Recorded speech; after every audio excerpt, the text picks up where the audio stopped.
beleza? Boa tarde, tudo bom com vocês? Bom, sou o Anderson, cofundador da Comunidade Católica Casa do Pai, e estamos aqui para esse novo quadro que a gente vai estar fazendo no nosso Instagram, para estar falando um pouquinho sobre a Comunidade Casa do Pai e estar falando um pouquinho dos nossos baluartes. Então, queria convidar vocês a já ir deixando o like aí pra gente, para que a gente possa estar alcançando mais pessoas através e possa estar compartilhando este vídeo para que mais pessoas possam conhecer um pouquinho das histórias de nossos baluartes e um pouquinho mais da Comunidade Católica Casa do Pai. Amém? Bom, hoje eu vou estar falando para vocês sobre Francesco Forgione. Vocês já ouviram falar deste santo? Olha, eu acho que por esse nome não, mas como ele está aqui, Francesco Forgione é o nome de batismo de São Padre Pio. Então, hoje a gente vai estar falando um pouquinho sobre sua vida, sua história e seu papel como baluarte da Comunidade Casa do Pai, tá ok? Então, vamos lá com a gente conhecer um pouquinho deste grande santo da Igreja Católica. Bom, quem foi Francesco Forgione? Francesco Forgione nasceu no dia 22 de maio de 1887. Ele nasceu no vilarejo em Pietrelcina, lá num vilarejo próximo da cidade de Benevento, na Itália, onde que ele viveu a maior parte da sua vida. Um pouquinho da infância de Padre Pio, né? Padre Pio, desde muito pequeno, ele já tinha uma intimidade muito grande com Jesus e Nossa Senhora, dado que, desde muito pequeno, Padre Pio ele era perseguido pelos demônios. Padre Pio aparecia um cachorro muito grande para ele, ameaçador mesmo, e sempre perseguia em seus sonhos, em sua vida, onde que ele sempre encontrava refúgio através da oração do Santo Terço, através da Santa Missa e através desta reclusão, clamando o sangue de Jesus em sua vida. Então, desde pequeno dá para perceber que Padre Pio, né, tem essa predileção à santidade, tem essa predileção onde que o demônio quer tirar ele deste caminho de santidade para que ele não se torne aquilo que ele se tornou hoje em dia. Desde muito pequeno, Padre Pio ele tem uma intimidade com o seu anjo da guarda, onde que ele sempre recorre ao seu anjo da guarda e que no futuro o seu anjo da guarda traduzia as cartas onde que seus filhos espirituais mandavam para ele. Então, desde muito pequeno, ele adquiriu essa intimidade com o anjo da guarda e no futuro, como sacerdote, ele começou a ensinar os seus filhos espirituais a recorrer ao seu anjo da guarda, pois nosso anjo da guarda, ele quer sempre nos ajudar e nos fazer recorrer a Deus, nos levar a Deus. Então, esse é o papel do nosso anjo da guarda. Então, nós invocarmos o nosso anjo da guarda e clamarmos pela sua presença em nossa vida, assim nós iremos estar ajudando o nosso anjo da guarda a nos direcionar para Deus. A vida religiosa de Padre Pio iniciou muito cedo, porque desde muito pequeno ele já tinha o desejo de de ser sacerdote. Então, a vida religiosa de Padre Pio, ela inicia aos 15 anos, em 1902, onde que ele entra no noviciado dos capuchinhos, lá na Itália. Um dado histórico, né, que acontece, muitas pessoas falam que Padre Pio viveu sempre em São Giovanni Rotondo, né, mas a sua grande parte ele viveu lá. Porém, ele viveu um tempo em outro convento próximo à praia, mas que não é citado, e onde que ele tinha muitos problemas de saúde. Então lá ele teve essa agravação cada vez mais de sua saúde, já que ele tinha uma saúde debilitada devido a todas as coisas que ele fazia e perseguições que um encardido realizava para ele. Então ele voltou para São Giovanni Rotondo, onde que ele ficou o restante da sua vida. Então Padre Pio, em 10 de agosto de 1910, recebeu seus votos como sacerdote, ficando lá em São Giovanni Rotondo, onde que exerceu todo o seu ministério como sacerdote. E a vida de Padre Pio como sacerdócio, né? Padre Pio ele via a sua piedade, né? Ele entendia que a necessidade do povo de estar tendo essa espiritualidade com o Senhor. Então, Padre Pio, vendo essa necessidade da carência do povo, Padre Pio foi um santo dos confessionários, um santo dos padres, né? Padre Pio, como na realidade foi o primeiro sacerdote da igreja a receber os estigmas de Cristo. Nunca tinha acontecido isso a um sacerdote, mostrando que verdadeiramente Padre Pio era um sacerdote e seguia Cristo de verdade, ensinando para que cada vez mais mostrasse o valor do sacerdócio naquela época, onde que muitos padres estavam renunciando por conta da Segunda Guerra Mundial, de todas as coisas que estavam acontecendo no mundo naquele ano. Padre Pio, ele ficou 50 anos com os estigmas de Cristo, né? Tem até no filme onde mostra que Padre Pio, porque ele usa as luvinhas, né, nas mãos e sempre está andando de meia, por mais que está sempre de sandálias nos pés, para realmente esconder as chagas de Cristo, porque ele se sentia indigno de demonstrá-las e se sentia indigno.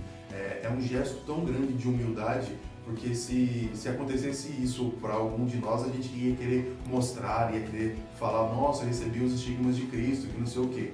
Então, assim, como um gesto de humildade dada aos santos, pois todos os santos são humildes através da virtude de Nossa Senhora. Isso vou mostrar um papel muito importante que Nossa Senhora teve, né, na vida de São Padre Pio, para que a gente possa compreender a magnificência de Nossa Senhora em nossas vidas. Então, Padre Pio era muito humilde. Então, ele sempre recorria ao Santo Rosário, ele sempre recorria a estar em verdadeira oração. E através de sua oração, de sua intercessão, muitos milagres iam acontecendo. Então, Padre Pio, ele era um santo dotado de vários mistérios e místicas do Senhor. Os estigmas de Cristo é uma mística. A bilocação, tem relatos de que Padre Pio, ele estava lá no confessionário e poderiam ver ele em outros lugares de sua vida, né? Teve um relato de um sacerdócio no Uruguai, onde que ele tinha o desejo de receber a visita de Padre Pio antes de sua morte.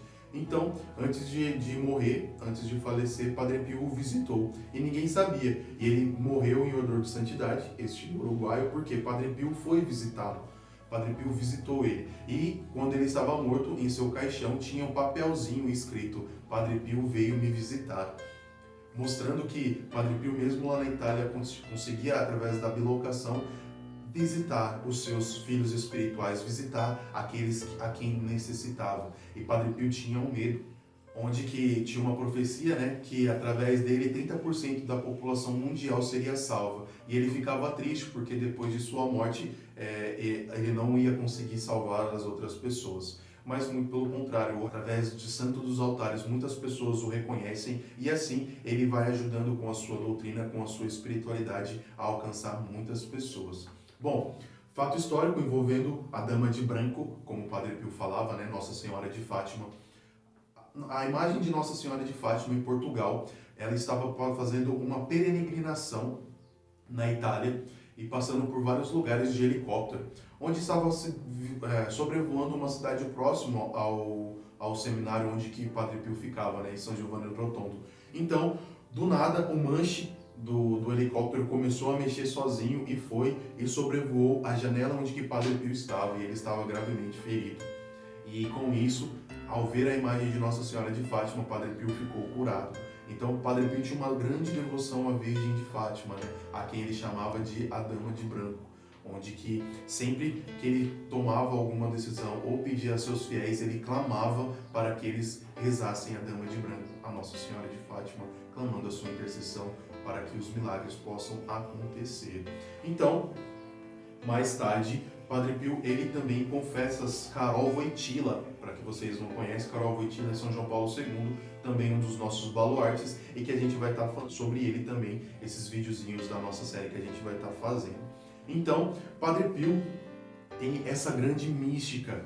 Padre Pio, ele sempre foi perseguido pelo demônio. O demônio aparecia para ele de várias formas. Apareceu já algumas vezes como uma mulher nua para que ele pecasse contra a castidade. Se revestiu de um confessor para confessar com o Padre Pio e foi desmascarado por ele.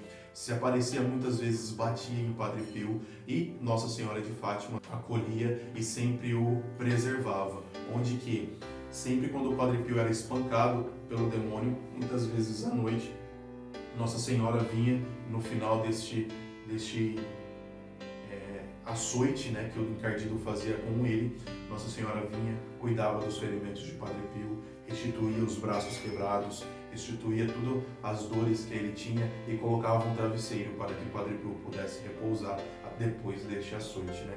Aí Padre Pio falava qual a maior glória é de ser servido pela grande Mãe de Deus. Então, como eu estava falando, o sacramento da confissão foi o carro-chefe de Padre Pio, né? Foi a sua via de santificação e foi a via de santificação de vários filhos espirituais. Então, Padre Pio, através do sacramento da confissão, ele permanecia mais de 14 horas no confessionário, atendendo a confissão do povo. E Padre Pio tinha esse dom espiritual de saber qual que era o pecado do povo, né? Então tinha até uma história interessante onde que uma mulher foi confessar. Padre Pio falou para ela: feche os teus olhos. Assim que ela fechou, o Padre Pio perguntou: o que você está vendo? Eu estou vendo a Praça de São Pedro lotada. Um homem de branco caminhando à frente e atrás dele vários bispos, cardeais. É a proclamação de um papa. Aí Padre Pio virou para ela e falou assim: o filho que você abortou se tornaria este papa. Então, mostrando para ela o que o aborto fez na vida dela, que ela tirou a vida de um papa da igreja. E ela chorou horrores, gritava aqueles gritos de horrores, de arrependimento de ter abortado. O aborto, ele não te torna não mãe. Você tirou o feto, você não é mãe mais. Mas o simples fato do aborto te torna a mãe de um filho morto. O seu ventre torna-se um cemitério de uma criança. Então, o quão rude é isso e o quão forte é isso, né? Que a gente está vivendo nestes últimos tempos. E Padre Pio mostra que muitas crianças que foram abortadas se tornariam grandes santos da igreja, como este santo padre que se tornaria se aquela mulher não tivesse abortado. Entre outros casos, né? De uma criança cega, onde que sem pupila, que Padre Pio a cura e ela continua, ela vê e não tem pupila, não tem nada, parece que ela é cega, mas ela vê perfeitamente através dos exames clínicos. Ou de uma criança morta que Padre Pio ressuscitou, né, dos mortos através da sua oração, de uma mãe desesperada. Esse entre outros milagres de São Padre Pio. Então, além de tudo isso, o Padre Pio queria gerar algo para a cura física das pessoas, né? Onde que ele criou e fundou um hospital lá em Benevento, na Itália, que se chama a Casa do Alívio, onde que vem trazer o alívio, e hoje é um dos hospitais onde que tem a maior taxa de cura no mundo, né? Um dos hospitais mais de referências que tem no mundo é essa Casa de Alívio, lá em Benevento, na Itália, onde que Padre Pio, com o seu auxílio e com a intercessão de Nossa Senhora, conseguiu construir.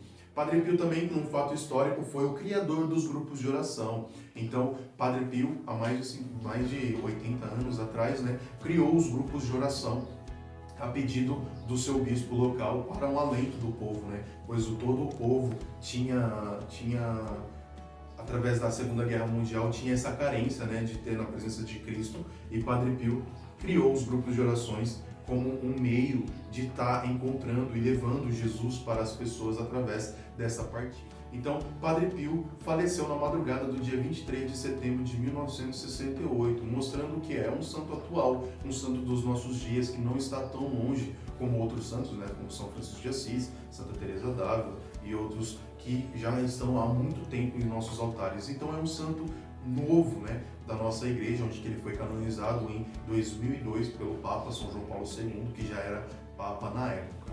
Então, terminando esses fatos históricos, o porquê de Padre Pio ter sido o nosso baluarte, o porquê de Padre Pio ser o nosso baluarte. Vamos lá, então qual é o papel de Padre Pio dentro da comunidade católica Casa do Pai, né?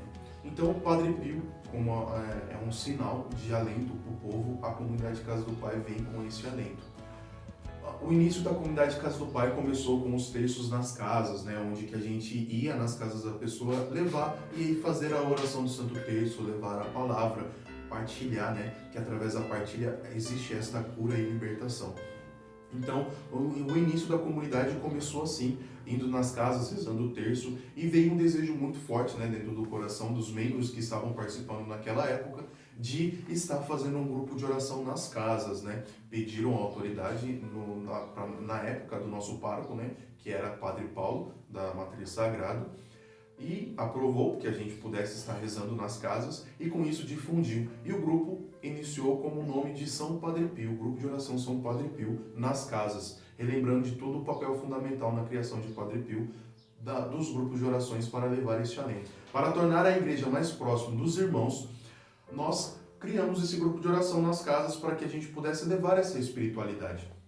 e levar este alento, né? O carisma fundante da comunidade é ser luz aos corações, formando na fé, sob a ação do Espírito Santo, preparando a vinda do Senhor, através da formação, através do conhecimento e defesa da Santa Igreja Católica. Então, através dos estudos, levar esta consolação ao povo. Então, Padre Pio, como ele criou os grupos de orações para levar essa intimidade ao Senhor, do Senhor, para as pessoas carentes, para as pessoas necessitadas, assim também a comunidade Casa do Pai está fazendo isso, para que assim a gente possa levar Jesus, levar o conhecimento, levar a doutrina e auxiliar através de conselho, direção espiritual daquilo que você precisa e através da formação catequética, da formação do povo, né? Ensinando o povo a doutrina da Igreja Católica. Então, Padre Pio nada mais é do que um papel fundamental dentro da nossa igreja, um papel fundamental dentro da nossa comunidade, um papel fundamental como baluarte da comunidade Casa do Pai,